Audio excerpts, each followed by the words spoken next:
Hello, je suis trop contente de vous retrouver aujourd'hui pour parler sommeil.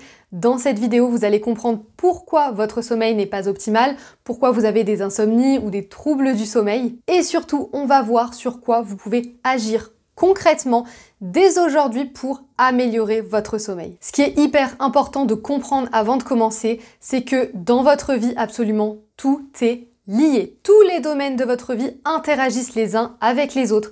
Et donc, le sommeil impacte toutes les sphères de votre vie et inversement. C'est pour ça que c'est un pilier qui est ultra important et vous allez comprendre que c'est peut-être même le plus important. Ce qui est quand même fou, c'est qu'aujourd'hui, c'est plus de la moitié des adultes qui n'ont pas un sommeil de qualité et un tiers qui ont des vrais troubles du sommeil comme des insomnies. Et je suis absolument certaine que ça vous a concerné à un moment ou à un autre de votre vie. Donc le sommeil, c'est vraiment quelque chose dont on a tous besoin de prendre soin. Cette vidéo, elle est faite pour toi si tu as des difficultés à t'endormir, si tu as des réveils nocturnes, donc pendant la nuit, si tu te réveilles trop tôt le matin, ou tout simplement si tu as envie d'améliorer ton sommeil pour optimiser ta santé. Ce qui est certain, c'est que tu vas apprendre des choses dont personne ne parle et je vais vous partager des petites astuces méconnues mais qui peuvent faire toute la différence. Bien sûr, tout ce que je vous partage là, en plus de mes connaissances, de mes recherches, c'est des choses que j'ai testées parce que je dois vous dire que je pars très loin niveau sommeil. J'ai eu pas mal de terreurs nocturnes quand j'avais 3-4 ans, j'ai eu des difficultés à m'endormir jusque très tard, notamment à cause du stress et de l'anxiété. Et pendant des années, je cherchais désespérément des moyens pour améliorer mon sommeil parce que forcément moins de sommeil, moins d'énergie, moins de capacité pour faire tout ce qu'on veut dans notre journée. Et là, ça fait bien 5-6 ans que j'ai juste un sommeil de fou. J'ai jamais aussi bien dormi de toute ma vie.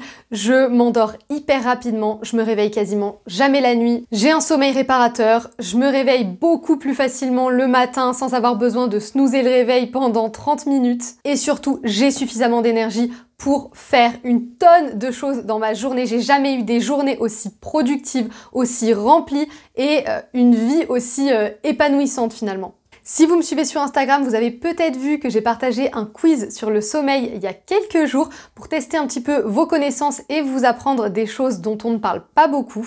Je l'ai mis en story à la une si vous avez envie de le retrouver, donc vous pouvez aller voir ça juste après cette vidéo. Et maintenant, on commence avec les 2 raisons pour lesquelles vous n'avez pas un sommeil optimal. C'est vraiment les 2 règles de base à respecter pour mettre absolument toutes les chances de votre côté. Et je suis certaine qu'il y en a au moins une, voire les 2, qui vous concernent. La première chose, c'est l'hygiène de vie et les mauvaises habitudes. Et alors ça, je sais que très peu de personnes ont une bonne hygiène de vie. Déjà parce que les connaissances autour de l'alimentation, autour du sport sont très controversées. On entend un petit peu tout et son contraire. Et je sais aussi que c'est des habitudes qui sont pas faciles à tenir, donc souvent ça fait beaucoup les montagnes russes, il y a des hauts, il y a des bas, des périodes où on fait du sport, où on bouge plus, des périodes où on mange plus sain, et puis ensuite il y a des moments où c'est beaucoup plus difficile, notamment des périodes comme la fin de l'année, pendant les vacances, c'est pas forcément facile de tenir ses habitudes, et pourtant l'hygiène de vie a un impact direct sur votre sommeil. Chercher une solution miracle pour dormir mieux, ça n'a aucun sens si avant ça, vous n'avez pas fait en sorte d'améliorer votre hygiène de vie. Et je sais qu'on cherche tous des solutions miracles, ne prétendez pas le contraire, on est tous pareils. Moi aussi, notre cerveau fonctionne comme ça, il recherche toujours la gratification immédiate, et pourtant, c'est la pire solution, la pire chose à faire. Parce que finalement, quand vous cherchez une solution miracle, quelque chose qui est facile à mettre en place, qui est rapide, qui va marcher immédiatement, vous adoptez une vision court terme. Les actions court terme vous apportent des résultats court terme. Ce ne sont pas des résultats durables. Et quand on parle de sommeil, quand on parle d'hygiène de vie, quand on parle de santé, on ne peut pas adopter une vision court terme. C'est simple, c'est voué à l'échec. Donc ce dont vous avez besoin, c'est d'adopter une vision long terme. Comprenez bien, prenez conscience que naturellement votre cerveau va toujours chercher une solution simple, une solution immédiate. Mais que quand on parle de santé et de sommeil, c'est impossible. Le cerveau, il aime pas beaucoup les efforts, il aime le confort. On le sait, puisque c'est beaucoup plus simple de rester dans sa zone de confort que d'en sortir, que de prendre un petit peu de risque, que de faire des efforts. Mais ici, si vous voulez des résultats durables, si vous voulez dormir mieux sur le long terme, il va falloir adopter cette vision long terme et donc mettre en place des actions qui fonctionnent durablement. Et ça passe forcément par l'hygiène de vie. Alors qu'est-ce que j'entends par hygiène de vie? Déjà, la base, on évite l'alcool, on évite le tabac, on évite les drogues. Alors moi, j'ai vraiment cette vision un petit peu extrême où c'est zéro alcool, zéro tabac, zéro drogue, vraiment aucun, parce que même un petit peu, ça aura toujours des effets néfastes sur votre sommeil, sur votre santé en général. Donc pour moi, à ce niveau-là, c'est vraiment zéro. Après, chacun fait ce qu'il veut, c'est toujours pareil. Et même si j'ai tendance à encourager un équilibre en ce qui concerne alcool, tabac ou drogue, franchement, il n'y a rien de positif, bien au contraire. Donc j'ai envie de dire, on élimine complètement. Et si vous continuez à en consommer, acceptez que vos problèmes de sommeil peuvent en partie venir de là. C'est vous qui faites ce choix, mais faites-le en conscience. Et ensuite, bien sûr, la base de l'hygiène de vie, l'alimentation et le sport. Donc bien sûr, une alimentation saine et équilibrée. Alors là, on entend tout et son contraire. Qu'est-ce que c'est une alimentation saine et équilibrée? C'est une alimentation composée à 80% au moins de produits bruts, de produits non transformés, de produits naturels et végétales. C'est-à-dire des légumes, des céréales, des légumineuses, des fruits, des huiles végétales, des oléagineux, des graines. Votre alimentation doit être composée en majorité de ces produits-là. Et en plus de l'alimentation, bien sûr, une hydratation suffisante, c'est-à-dire pas 1 litre ou 1,5 litre, mais bien 2 litres, 2,5 litres, voire plus si on fait du sport absolument tous les jours. Et ensuite, bien sûr, l'activité physique et le mouvement, indispensable au quotidien. Il faut bouger suffisamment, il faut sortir, il faut prendre l'air, il faut s'exposer à la lumière naturelle absolument tous les jours, au moins 30 minutes, mais ça, c'est indispensable. Il y a une chose que vous devez bien comprendre, c'est que le sport, c'est pas une fois de temps en temps. Le sport, c'est grand minimum 3 à 5 heures par semaine. Et 3 à 5 heures, c'est déjà beaucoup. Et ce qui est sûr, c'est que c'est la moitié des gens qui ne font pas assez de sport aujourd'hui. Donc soyez bien conscients que du sport de temps en temps ou 1 à 2 fois par semaine ou une petite séance de 15-20 minutes, non, ce n'est pas suffisant. Alors bien sûr, on peut pas passer du tout au tout. On peut pas passer de je fais pas de sport à je fais du sport tous les jours, c'est certain. On a tous commencé quelque part, on a tous commencé avec des petites séances, on a tous commencé 1-2 fois par semaine.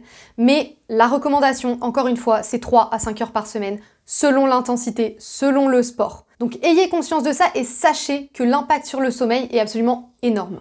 Et donc une fois que vous avez vérifié que votre hygiène de vie est OK, que vous faites votre maximum pour avoir une alimentation saine, pour bouger chaque jour, pour faire du sport, que vous ne consommez pas d'alcool, pas de tabac, pas de drogue ou le minimum, la deuxième raison qui explique que votre sommeil n'est pas optimal ou que vous avez des insomnies, c'est le stress, l'anxiété, les angoisses. C'est le fait que quand vous allez vous coucher, vous n'arrivez pas à arrêter de penser, que vous n'arrivez pas à mettre votre mental sur off, que vous avez des ruminations, que vous ressassez le passé, que vous anticipez le futur, que vous faites tout plein de scénarios dans votre tête et que finalement, les pensées tournent en boucle, c'est souvent des pensées qui sont inutiles, qui sont toxiques, qui sont désagréables. On pourrait appeler ça des pensées négatives. Et tout ça, ça impacte directement votre sommeil. Et alors là, les causes, elles sont vraiment multiples. C'est du cas par cas, mais bien souvent, ça vient à la fois de la pression au travail, des tensions à la maison, de la charge mentale qui s'accumule probablement. Ça peut aussi venir d'un événement important qui arrive. Ça peut venir d'un manque de confiance en soi. Et dans la plupart des cas, c'est une combinaison de plusieurs facteurs. Et alors là, le stress, l'anxiété, c'est vraiment le mal du siècle. C'est vraiment cette société dans laquelle on vit aujourd'hui qui nous génère de plus en plus de pression parce qu'on nous pousse à la productivité, parce qu'on nous pousse à la performance, parce qu'il faut toujours en faire plus. Et on est toujours en mouvement dans un cercle vicieux dont on n'arrive pas à se sortir. On a du mal à ralentir, on a du mal à se recentrer sur le présent, on a du mal à faire des pauses, on a du mal à lâcher prise. On a du mal à dire non. Et en plus de ça, les distractions sont absolument partout avec les écrans, les réseaux sociaux, les médias, les actus, les Netflix, Amazon Prime, les plateformes de streaming. Et tout ça, c'est extrêmement, extrêmement anxiogène. Notre cerveau fait face à des micro-stress absolument tout le temps. Et ça, c'est ultra, ultra mauvais pour la santé. Parce que au départ, le stress, c'est quand même pour répondre à un danger. Et dans la société actuelle, les dangers, il y en a quand même pas beaucoup, en tout cas pas au quotidien. Donc le fait d'être exposé à des micro-sources de stress constamment et le fait d'être incapable de gérer ce stress, forcément, ça impacte toute notre vie et ça impacte directement notre sommeil. Et à ce moment-là, la question, c'est comment on fait pour gérer le stress, l'anxiété, les angoisses, la charge mentale. Eh bien, il va falloir agir directement sur la cause du problème. Et ça dépend vraiment de chacun. Si c'est des sujets qui vous intéressent, je vous partage des conseils au quotidien sur Instagram. Si votre problématique principale, c'est le stress, les anxiétés, les angoisses, la charge mentale, je vous invite à découvrir le programme Vie Sereine, le lien est en description. C'est un programme 100% en ligne pour apprendre à maîtriser votre esprit, à déployer votre force intérieure et à booster votre confiance pour reprendre le pouvoir sur votre vie et être beaucoup plus sereine et apaisée au quotidien. Donc si vous avez envie de vous sentir bien dans votre corps et dans votre tête, de ne plus vous laisser diriger par votre mental tyrannique, par les pensées parasites, par la rumination, pour enfin apprendre à lâcher prise, à avoir un état d'esprit positif, à vous recentrer sur le présent, c'est le moment de rejoindre le programme Vie Sereine. C'est tout pour cette vidéo. Ce qu'on va faire, c'est qu'il y aura une partie 2 dans laquelle je vais vous partager les règles de base pour avoir un sommeil optimal, les astuces méconnues dont personne ne parle et qui pourtant font absolument toute la différence. Donc soyez au rendez-vous, ce sera la prochaine vidéo. Et surtout, rappelez-vous que votre sommeil est lié à absolument tout ce que vous faites dans votre journée. Il est lié à votre hygiène de vie, il est lié à votre santé autant physique que mentale et émotionnelle. Votre sommeil dépend de vos habitudes quotidiennes. Je suis pas là pour vous proposer une solution miracle parce que ça n'existe pas. Moi, ce que je veux vous proposer, c'est une vision long terme pour avoir des résultats durables, pour vous sentir bien dans votre corps, dans votre tête, dans toutes les sphères de votre vie parce que c'est ça le plus important et c'est ça qui va vous apporter le plus de bien-être sur le long terme. Merci d'avoir suivi cette vidéo jusqu'au bout. Maintenant, je vous invite à me dire en commentaire ce qui est le plus difficile pour vous en termes de sommeil, ce qui vous pose le plus de problèmes. Je serai ravie de vous lire et d'échanger avec vous. N'oubliez pas de checker le programme Vie Sereine en description. Et puis nous, on se retrouve très vite pour la partie 2 et d'ici là, tous les jours sur Instagram.